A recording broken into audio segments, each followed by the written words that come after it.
अफरीदी साहब का स्टेटमेंट। सुहेल अफरीदी साहब ने ख़िताब किया तलबात के साथ और तालिबात वहाँ पे मौजूद थी पेशावर यूनिवर्सिटी में। और जब उन्होंने इय्याका नअबुदु व इय्याका नस्तईन से आगाज़ किया ये कुरान पाक की आयत पढ़ के, तो तालिबात ने पूरे जुनून के साथ इसका जवाब दिया। अल्लाह रब्बुल इज़्ज़त का कलाम है, लेकिन इमरान खान साहब अपनी तकरीर इन दो आयत से शुरू करते थे हमेशा, इय्याका नअबुदु व इय्याका नस्तईन। तो या अल्लाह हम तेरे से मदद मांगते हैं, तेरी इबादत करते हैं और तुझी से मदद मांगते हैं।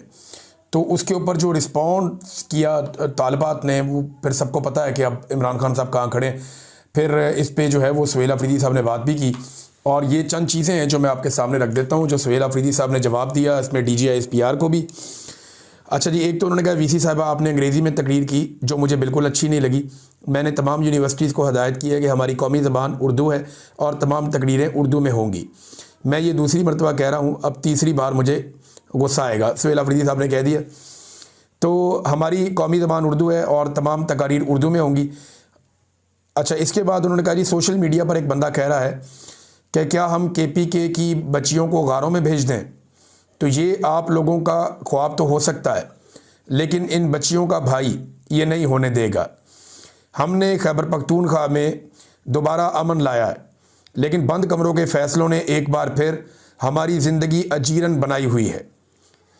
जब हम दहशतगर्दों की आमद का बताते थे तो ये कहते थे कि हम झूठ बोल रहे हैं और प्रोपेगेंडा कर रहे हैं।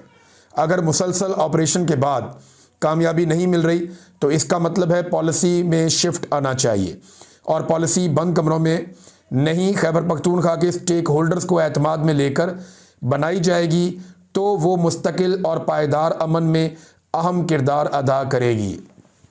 हम तो इनको बताते थे दहशतगर्द आ रहे हैं, क्यों लेकर आ रहे हो।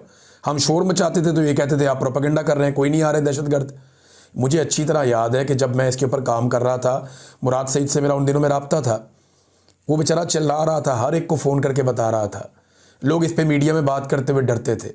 तो मेरे पास क्योंकि नौकरी नहीं थी, मैं वीलॉग करता था, तो मैं उसमें ये बातें कर रहा था।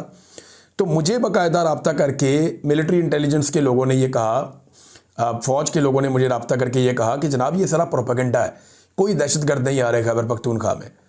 तो उस वक्त ये हमें यकीन दिला रहे थे कि दहशतगर्द नहीं आ रहे। वही बात सुहेल अफरीदी ने कही कि यकीन दिला रहे थे, लेकिन अब बंद कमरों के अंदर फ़ैसले कर रहे हैं कि जनाब ऑपरेशन करना है। तो दहशतगर्द लेकर आ रहे थे, तब हम जब बताते थे तो कहते थे हम प्रोपेगेंडा कर रहे हैं। तो उन्होंने कहा यहाँ दहशतगर्दी को ख़त्म नहीं किया जा रहा, यहाँ इमरान खान और PTI को ख़त्म करने की बातें हो रही हैं। अगर उन्होंने दहशतगर्दी को ख़त्म करना होता तो हमारे साथ बैठकर पॉलिसी बनाते। हमने घर छोड़े और हमें कहा गया कि आपको 4 लाख रुपए मिलेंगे जो बंदा घर छोड़ेगा, लेकिन रियासत पाकिस्तान ने आज तक वो पैसे नहीं दिए। हम मिलिट्री ऑपरेशन के नुकसानात अपनी आंखों से देख चुके हैं। हम रास्ते में खड़े होते थे और जो हमारी माएँ और बहनें बग़ैर चप्पल के, सर पर चादर के सड़कों पे आती थी, हमें दोबारा वो मंजर अब नहीं देखना चाहते। सुहेल अफरीदी ने यह भी कहा। कल एक बंदा कह रहा था कि क्या हम खैबर पख्तूनख्वा के बच्चियों को गारों में भेज दें।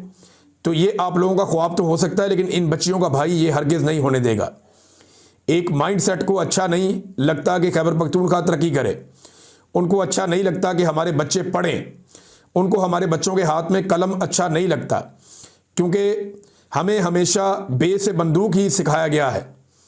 यानी एक तो बैटल फील्ड बनाया हुआ ना खैबर पख्तूनख्वा को, कि ये लोग शायद पैदा ही लड़ने के लिए होते हैं।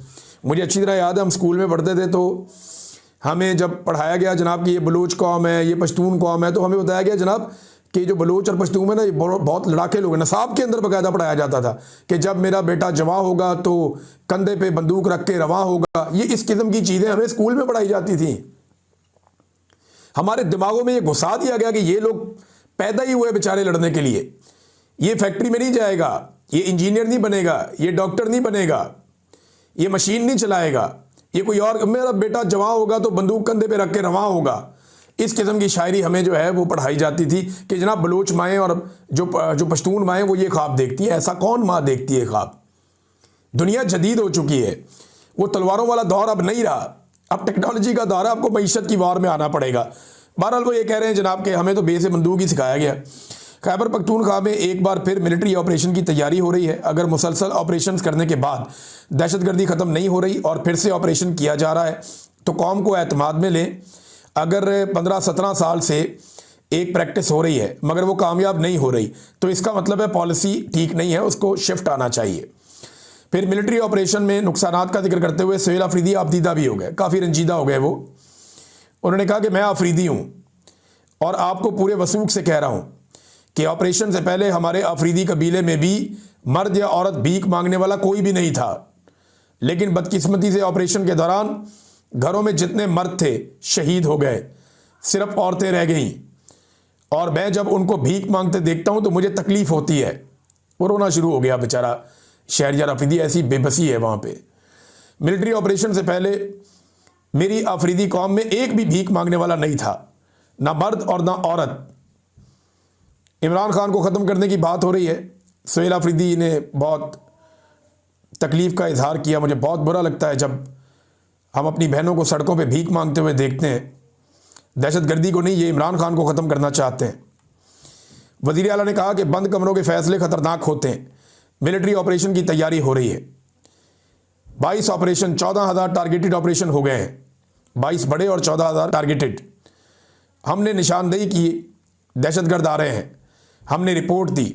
अगर ऑपरेशन करना है तो एतमाद में लें, सियासी जमातों को एतमाद में लें, यहाँ के मुशरान को एतमाद में लें।